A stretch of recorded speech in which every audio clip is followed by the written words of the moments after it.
Bienvenue sur Bible 365. Nous sommes contents que vous soyez avec nous aujourd'hui, pour écouter la lecture du livre de Job chapitre 16, 17, 18, 19, 20 et 21. Si vous êtes nouveau, s'il vous plaît abonnez-vous à la chaîne, aimez et partagez-la pour encourager quelqu'un d'autre à écouter la Bible cette année. Bonne écoute. Job, chapitre 16. Job prit la parole et dit : « J'ai souvent entendu pareille chose. Vous êtes tous des consolateurs fâcheux. Quand finiront ces discours en l'air ? Pourquoi cette irritation dans tes réponses ? Moi aussi, je pourrais parler comme vous, si vous étiez à ma place. Je vous accablerais de paroles, je secouerais sur vous la tête, je vous fortifierais de la bouche, je remuerais les lèvres pour vous soulager. Si je parle, mes souffrances ne seront point calmées. Si je me tais, en quoi seront-elles moindres ? Maintenant, hélas, il m'a épuisé. Tu as ravagé toute ma maison. Tu m'as saisi pour témoigner contre moi. Ma maigreur se lève et m'accuse en face. Il me déchire et me poursuit dans sa fureur. Il grince des dents contre moi. Il m'attaque et me perce de son regard. Ils ouvrent la bouche pour me dévorer. Ils m'insultent et me frappent les joues. Ils s'acharnent tous après moi. Dieu me livre à la merci des impies. Il me précipite entre les mains des méchants. J'étais tranquille, et il m'a secoué. Il m'a saisi par la nuque et m'a brisé. Il a tiré sur moi comme à un but. Ses traits m'environnent de toutes parts. Il me perce les reins sans pitié. Il répand ma bile sur la terre. Il me fait brèche sur brèche.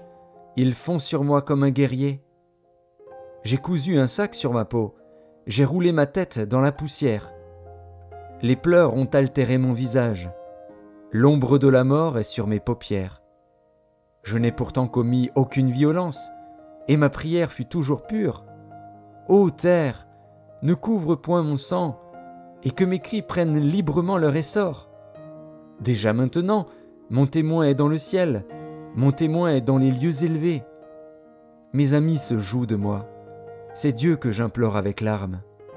Puisse-t-il donner à l'homme raison contre Dieu et au Fils de l'homme contre ses amis ?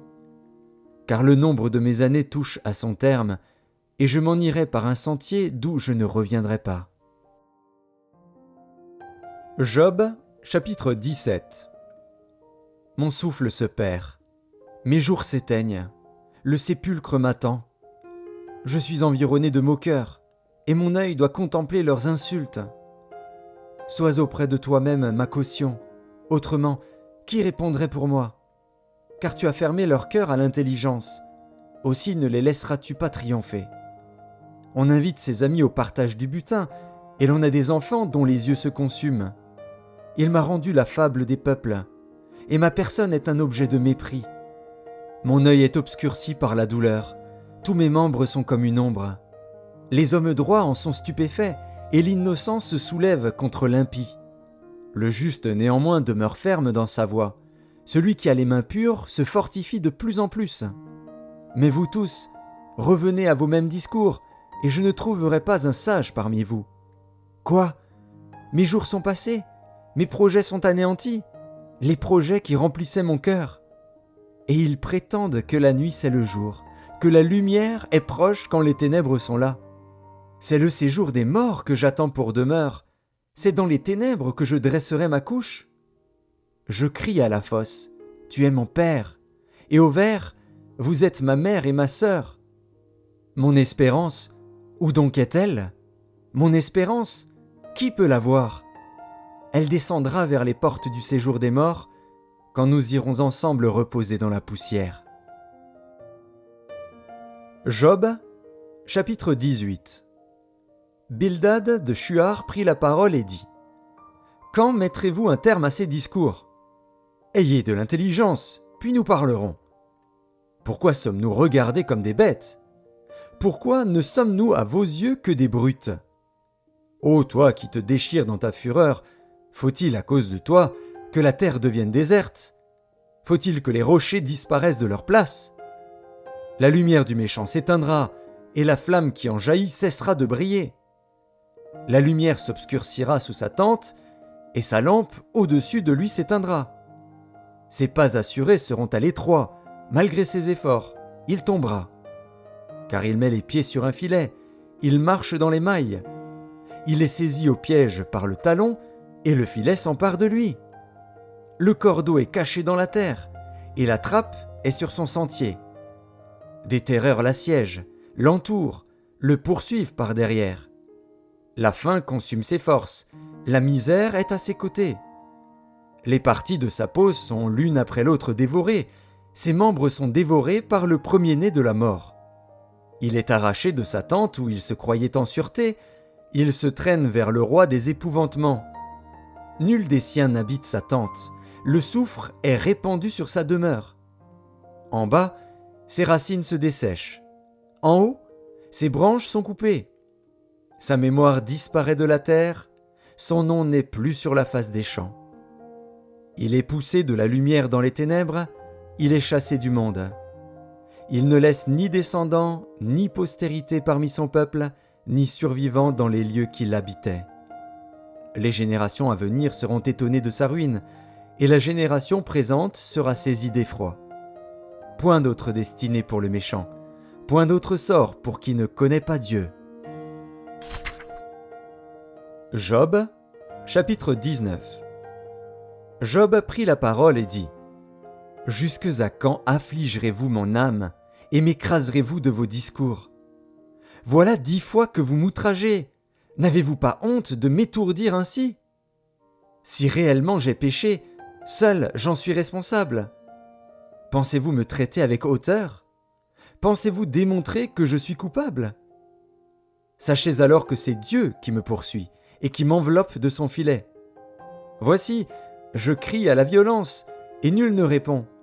J'implore justice, et point de justice. Il m'a fermé toute issue, et je ne puis passer. Il a répandu des ténèbres sur mes sentiers. Il m'a dépouillé de ma gloire. Il a enlevé la couronne de ma tête.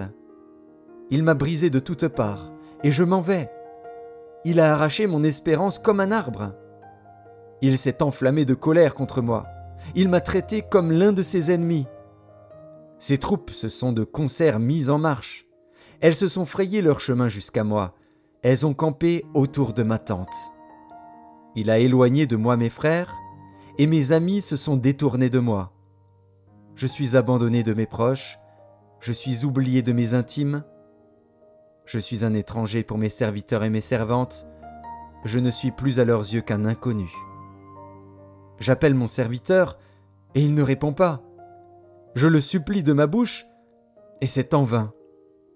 Mon humeur est à charge à ma femme, et ma plainte au fils de mes entrailles. Je suis méprisé même par des enfants. Si je me lève, je reçois leurs insultes. Ceux que j'avais pour confidents m'ont en horreur. Ceux que j'aimais se sont tournés contre moi. Mes os sont attachés à ma peau et à ma chair. Il ne me reste que la peau des dents. Ayez pitié de moi, vous, mes amis, car la main de Dieu m'a frappé. Pourquoi me poursuivre comme Dieu me poursuit ? Pourquoi vous montrer insatiable de ma chair ? Oh, je voudrais que mes paroles fussent écrites, qu'elles fussent écrites dans un livre. Je voudrais qu'avec un burin de fer et avec du plomb, elles fussent pour toujours gravées dans le roc. Mais je sais que mon Rédempteur est vivant, et qu'il se lèvera le dernier sur la terre. Quand ma peau sera détruite, il se lèvera. Quand je n'aurai plus de chair, je verrai Dieu. Je le verrai, et il me sera favorable. Mes yeux le verront, et non ceux d'un autre. Mon âme languit d'attente au-dedans de moi. Vous direz alors, pourquoi le poursuivions-nous ? Car la justice de ma cause sera reconnue. Craignez pour vous le glaive. Les châtiments par le glaive sont terribles. Et sachez qu'il y a un jugement. Job, chapitre 20.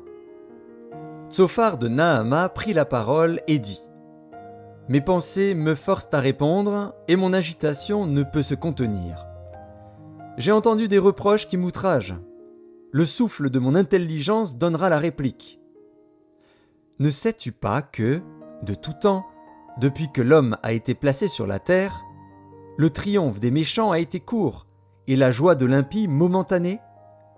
Quand il s'élèverait jusqu'aux cieux, et que sa tête toucherait aux nues, il périra pour toujours comme son ordure, et ceux qui le voyaient diront « Où est-il » Il s'envolera comme un songe, et on ne le trouvera plus.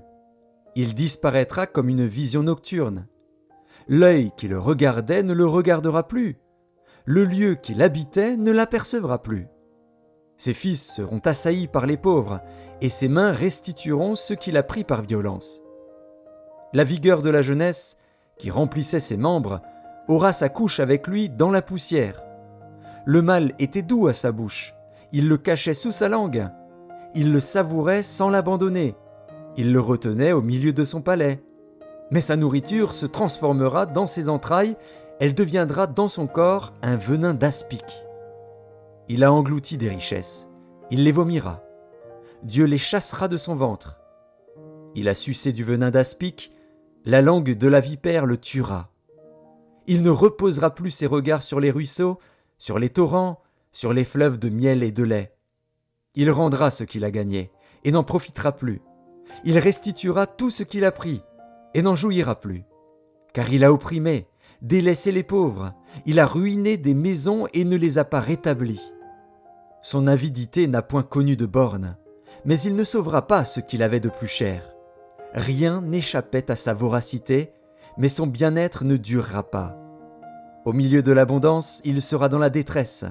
La main de tous les misérables se lèvera sur lui. Et voici, pour lui remplir le ventre, Dieu enverra sur lui le feu de sa colère et le rassasiera par une pluie de traits. S'il échappe aux armes de fer, l'arc d'airain le transpercera. Il arrache de son corps le trait, qui étincelle au sortir de ses entrailles, et il est en proie aux terreurs de la mort. Toutes les calamités sont réservées à ses trésors. Il sera consumé par un feu que n'allumera point l'homme, et ce qui restera dans sa tente en deviendra la pâture. Les cieux dévoileront son iniquité, et la terre s'élèvera contre lui. Les revenus de sa maison seront emportés, ils disparaîtront au jour de la colère de Dieu.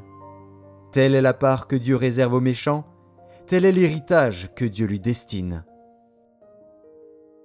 Job, chapitre 21. Job prit la parole et dit : « Écoutez, écoutez mes paroles, donnez-moi seulement cette consolation. Laissez-moi parler, je vous prie, et, quand j'aurai parlé, tu pourras te moquer. Est-ce contre un homme que se dirige ma plainte ? Et pourquoi mon âme ne serait-elle pas impatiente ? Regardez-moi, soyez étonnés, et mettez la main sur la bouche. Quand j'y pense, cela m'épouvante, et un tremblement saisit mon corps. Pourquoi les méchants vivent-ils ? Pourquoi les voit-on vieillir et accroître leur force ? Leur postérité s'affermit avec eux, et en leur présence, leurs rejetons prospèrent sous leurs yeux. Dans leur maison règne la paix, sans mélange de crainte. La verge de Dieu ne vient pas les frapper. Leurs taureaux sont vigoureux et féconds, leurs génisses conçoivent et n'avortent point. Ils laissent courir leurs enfants comme des brebis, et les enfants prennent leurs ébats. Ils chantent au son du tambourin et de la harpe, ils se réjouissent au son du chalumeau. Ils passent leurs jours dans le bonheur, et ils descendent en un instant au séjour des morts. Ils disaient pourtant à Dieu : « Retire-toi de nous, nous ne voulons pas connaître tes voies. » Qu'est-ce que le Tout-Puissant pour que nous le servions ? Que gagnerions-nous à lui adresser nos prières ? Quoi donc ? Ne sont-ils pas en possession du bonheur ? Loin de moi le conseil des méchants. Mais arrive-t-il souvent que leurs lampes s'éteignent, que la misère fonde sur eux, que Dieu leur distribue leur part dans sa colère, qu'ils soient comme la paille emportée par le vent, comme la balle enlevée par le tourbillon ? Est-ce pour les fils que Dieu réserve le châtiment du Père ? Mais c'est lui que Dieu devrait punir, pour qu'il le sente. C'est lui qui devrait contempler sa propre ruine, c'est lui qui devrait boire la colère du Tout-Puissant. Car, que lui importe sa maison après lui, quand le nombre de ses mois est achevé ? Est-ce à Dieu qu'on donnera de la science, à lui qui gouverne les esprits célestes ? L'un meurt au sein du bien-être, de la paix et du bonheur, les flancs chargés de graisse et la moelle des os remplis de sève. L'autre meurt, l'amertume dans l'âme, sans avoir joui d'aucun bien. Et tous deux se couchent dans la poussière, tous deux deviennent la pâture des vers. Je sais bien quelles sont vos pensées, quel jugement inique vous portez sur moi. Vous dites, où est la maison de l'homme puissant? Où est la tente qu'habitaient les impies? Mais quoi? N'avez-vous point interrogé les voyageurs, et voulez-vous méconnaître ce qu'ils prouvent? Au jour du malheur, le méchant est épargné. Au jour de la colère, il échappe. Qui lui reproche en face sa conduite? Qui lui rend ce qu'il a fait? Il est porté dans un sépulcre, et il veille encore sur sa tombe. Les mottes de la vallée lui sont légères, et tous, après lui, suivront la même voie, comme une multitude l'a déjà suivi. Pourquoi donc m'offrir de vaines consolations? Ce qui reste de vos réponses n'est que perfidie.